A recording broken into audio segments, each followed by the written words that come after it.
وجل بنا لی میرے لیے من لدن کا اپنی طرف سے سلطان کسی اقتدار کو نصیرہ میرا مددگار۔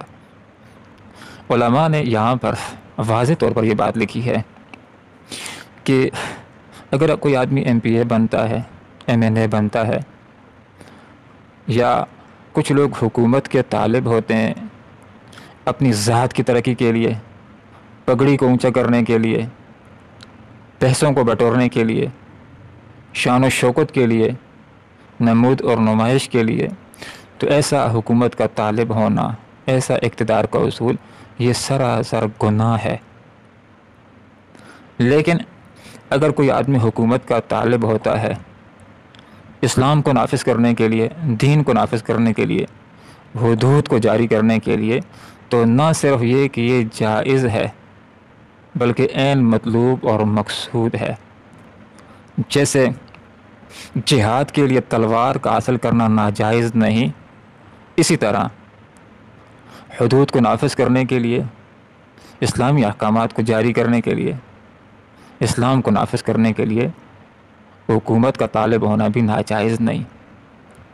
اگر حکومت کرنا ناجائز ہوتا یوسف علیہ السلام نہ کرتے، حکومت کرنا ناجائز ہوتا، گناہ کا کام ہوتا، سلیمان علیہ السلام نہ کرتے، حکومت کرنا ایک ناجائز کام ہوتا تو لوگ ابوبکر صدیق رضی اللہ عنہ کو حکمران بنا رہے تھے۔ لوگ تو کوئی پریزیڈنٹ کہتا ہے، کوئی وزیر اعظم کہتے ہیں، کوئی صدر کہتے ہیں، ہماری اصطلاح کے اندر اس کو خلیفہ کہتے ہیں، ہماری اصطلاح میں اس کو امیر المؤمنین کہتے ہیں، خلیفۃ المسلمین کہتے ہیں۔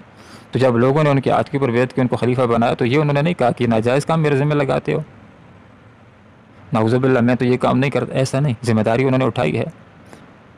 اگر ناجائز کام ہوتا تو عمر رضی اللہ عنہ نہ کرتے۔ اس لیے یہاں پر یہ آپ صلی اللہ علیہ وسلم نے دعا کی کہ اللہ کسی اقتدار کو میرا مددگار بنا۔ علماء نے اس کے دو مطلب لکھے ہیں۔ ایک مطلب یہ لکھا ہے کہ یا اللہ مجھ کو خود براہ راست اقتدار دے دے، یا دوسرا مطلب یہ ہے کہ کسی اقتدار کے دل کے اندر یہ بات ڈال دے میرا معاون ہو جائے، کسی بادشاہ کے دل کے اندر ڈال دے کہ وہ میرا مومد اور معاون ہو جائے۔ جب کسی مذہب کو سرکار کی طرف سے حمایت مل جاتی تو وہ مذہب آسانی کے ساتھ پھیلتا ہے اور اس کا تحفظ بھی ہوتا ہے۔ انبیاء کے اوپر آپ تھوڑا سا غور کیجئے کہ انبیاء کے سامنے سارے انسان برابر ہوتے ہیں، سب کو دعوت دیتے ہیں، عام آدمی کو بھی، خاص آدمی کو بھی، اور بالخصوص اذهب الى فرعون کی بات بھی ہوتی ہے کہ جو معاشرے کے سرکردہ لوگ ہوتے ہیں ان کو بھی انبیاء خصوصی ٹارگٹ کرتے ہیں، خصوصی ملاقات کرتے ہیں، اور ہر کسی کو معلوم ہوتا ہے کہ ایک کا آنا نہیں ہے، ہزاروں لوگ ان سے متاثر ہوتے ہیں۔ ایک بڑا آدمی کسی جگہ شامل ہو جاتا ہے، اس کے پیچھے بہت سارے لوگ اس کے راستے کو اختیار کر لیتے ہیں۔ تو اس لیے یہاں پر یہ بات ذکر کر دی گئی کہ اللہ کسی اقتدار کو میرا مومد اور معاون بنا دے، مددگار بنا دے۔ دیکھیے تھوڑا سا اس دعا کو بھی اللہ تعالیٰ نے کیسے شرف قبولیت بخشا ہے۔ جس وقت رسول اکرم صلی اللہ علیہ وسلم مکہ سے مدینہ پہنچتے ہیں، مدینہ کے اندر 5 بہت بڑے قبائل تھے، 2 مشرکین کے تھے، ایک اوس ایک خزرج۔ اللہ کی توفیق سے مسلمان ہوئے، انصار کا لقب انہوں نے پایا، آپ صلی اللہ علیہ وسلم کے مددگار ہوئے، اور باقی 3 قبائل مدینہ کے اندر یہودیوں کے تھے، بنو نذیر بھی تھا، بنو قریظہ بھی تھا، بنو قینقاع بھی تھا، وہ مسلمان نہیں ہوئے۔ آپ صلی اللہ علیہ وسلم جس وقت مکہ سے مدینہ پہنچے تو ان کے ساتھ ایک معاہدہ کیا میثاق مدینہ کے نام سے، اور آپ صلی اللہ علیہ وسلم حکمت کے ساتھ اس معاہدے کے اندر یہ شک پاس کروانے میں کامیاب ہو گئے۔ جو شک یہ تھی کہ ہر معاملے کا آخری فیصلہ محمد صلی اللہ علیہ وسلم کریں گے۔ تو اس شک کے پاس ہونے سے گویا کہ تمام تر اختیارات رسول اللہ کے ہاتھ میں آ گئے۔ خود اندازہ لگائیے کہ یہیں سے اسلامی حکومت کی داغ بیل پڑ گئی کہ آپ صلی اللہ علیہ وسلم کو اللہ نے اتنے اختیارات دے دیے۔ تھوڑا سا آپ اندازہ کریں کہ اس بندے کے پاس کتنا اختیار ہو جاتا ہے کہ جو شینکا کا نہ ہو، باہر سے آیا، باہر سے کچھ لوگ آئے ہوں اور شینکا والوں کا ایک وقت ایسا ہے کہ نکال لیں، تو اس کا مطلب یہ کہ جو آنے والے مضبوط ہو گیا ہے اور جو موجودین ہیں وہ کمزور ہیں، ان کو نکال دیا گیا۔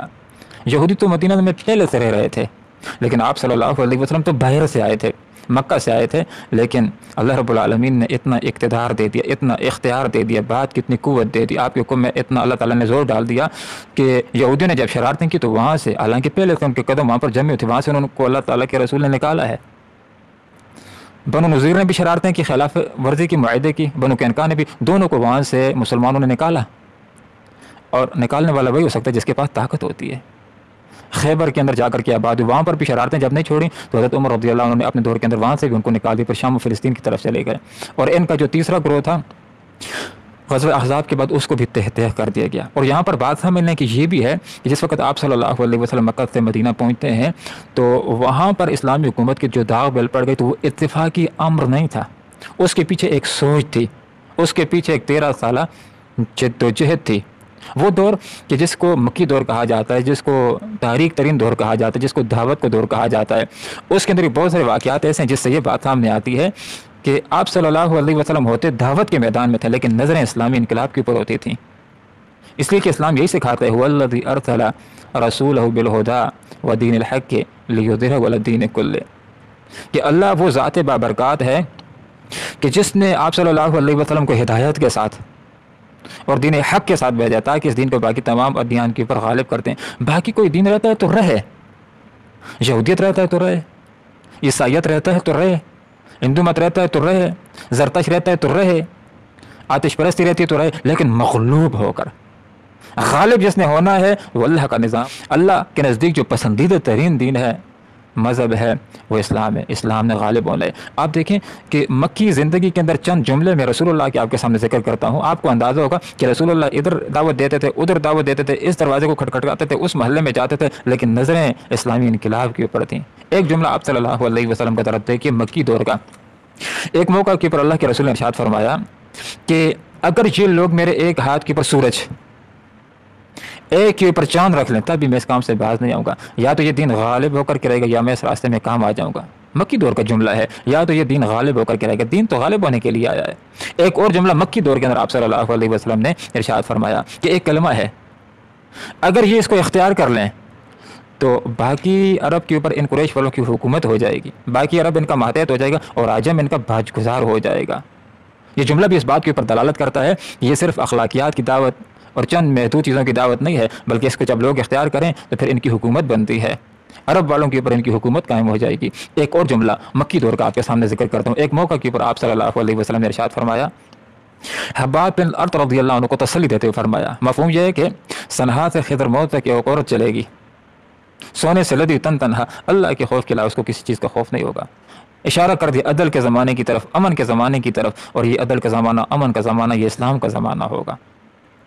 ایک جملہ مکی دور کا آپ صلی اللہ علیہ وسلم نے ارشاد فرمایا, اے سراقہ وہ بھی کیا وقت ہوگا کہ جب کیسر و کسرا کے کنگن تیرے ہاتھ میں ہوں گے, کہ جب روم بھی انشاءاللہ, یہ تو مکہ اور مدینہ کی بات ہے, اسلام چلتا گیا تو انشاءاللہ نہ صرف مکہ فتح ہوگا, نہ صرف مدینہ فتح ہوگا, بلکہ انشاءاللہ روم بھی فتح ہوگا, ایران بھی فتح ہوگا, وہاں تک یہ اسلامی حکومت انشاءاللہ اس کی کرنیں پہنچیں گی. تو یہاں پر یہ بات ارشاد فرمائی گئی کہ اللہ کسی اقتدار کو میرا مددگار بنا دے. تو آپ صلی اللہ علیہ وسلم جس وقت مدینہ پہنچتے ہیں اقتدار نصیب ہو جاتا ہے. آپ تھوڑا سا غور کیجئے کہ اقتدار کے ذریعے سے دعوت کا کام بھی کتنی آسانی سے ہوتا ہے, منظم انداز کے اندر ہوتا ہے اور زیادہ ہوتا ہے. امر بالمعروف کا کام بھی ہوتا ہے, نہی عن المنکر کا کام بھی ہوتا ہے. آپ صلی اللہ علیہ وسلم نے ارشاد فرمایا, حدیث کا یہ مفہوم ہے کہ اللہ تعالیٰ حکومت کے ذریعے سے اس فساد کو دور کرتا ہے, ان شر انگیزیوں کو دور کرتا ہے کہ جن کو قرآن کے ذریعے سے دور نہیں کرتا. بعض لوگ ہوتے ہیں لاتوں کے بوت ہوتے ہیں, باتوں سے نہیں مانتے, نصیحت ان کے اوپر کارگر نہیں ہوتی. بعض بدماش ہوتے ہیں, جیسے کہ کسی جگہ آ کر کے دکانوں کے سامنے کوئی آدمی گاڑی کھڑی کر دیتا ہے, بدماشی کرتا ہے, نصیحت کرے تو مانتا نہیں ہے, لیکن جب ایک پولیس والا آتا ہے تو وہ تھر تھر کانپنا شروع ہو جاتا ہے. اس کے اندر طاقت ہے, اقتدار کے اندر طاقت ہے. تو یہاں پر یہ بات ذکر کر دی گئی, فرمایا کہ اے اللہ اپنی طرف سے مجھے سلطان دے دے, غلبہ دے دے, کسی اقتدار کو میرا مددگار بنا دے. اب تھوڑا سا آپ تجزیہ کیجئے اس بات کے اوپر کہ آپ صلی اللہ علیہ وسلم نے 13 سال تک محنت کی, مکہ کے اندر چند سو لوگ جو گنتی کیے جا سکتے تھے مسلمان ہوئے. پھر جس وقت اسلامی حکومت کی داغ بیل پڑ گئی مدینہ کے اندر تو صرف 10 سال کے عرصے میں آپ صلی اللہ علیہ وسلم 10 ہجری کو دنیا سے رخصت ہو جاتے ہیں. حجۃ الوداع کے موقع کے اوپر 1.5 لاکھ مسلمان تو حج کے موقع پر موجود تھے. کچھ مدینہ میں بھی ہوں گے, کچھ ادھر کی اور قبائل کے اندر بھی ہوں گے. کس قدر اسلام پھیلا ہے, تیزی کے ساتھ پھیلا ہے. اور اس کے 50 سال کے بعد جب 10 ہجری ہو جاتی ہے, اس کے صرف نصف صدی کے بعد آدھی دنیا کے اوپر اسلام کا جھنڈا لہرا رہا تھا. اور یہ آپ صلی اللہ علیہ وسلم کا ایک معجزہ بھی ہے کہ صرف لوگوں کو آپ صلی اللہ علیہ وسلم نے ایک سیاسی نظام کے تحت منظم نہیں کر لیا تھا، بلکہ آپ صلی اللہ علیہ وسلم نے ان کے نظریات کو بھی تبدیل کر لیا تھا۔ بعض لوگ یورپ کے یہ اعتراض کرتے ہیں، پروپیگنڈا بھی کرتے ہیں کہ آپ صلی اللہ علیہ وسلم نے تلوار کے زور سے اسلام کو پھیلائے۔ اسلام تلوار کے زور سے نہیں پھیلا، اخلاق کے زور سے پھیلائے۔ تھوڑا سا آپ اندازہ کیجئے کہ کتنی کم خون ریزی ہوئی ہے۔ آپ صلی اللہ علیہ وسلم کے دور میں جو جنگیں ہوئی ہیں تو دونوں طرف سے صرف 1400 لوگ مارے گئے، مسلمانوں کی طرف سے اور کفار کی طرف سے۔ بدر کی جنگ ہوئی، احد کی ہوئی، احزاب کی ہوئی، جتنی جنگیں بھی ہوئی ہیں تو کم سے کم خون ریزی کے نتیجے میں اتنا شاندار انسانیت کو نفع دینے والا انقلاب برپا ہوا۔ تو یہاں پر یہ بات ذکر ہو گئی کہ اسلامی نظام کے لیے جدوجہد کرنا، کوشش کرنا، یہ مسلمانوں کے اوپر ضروری ہے۔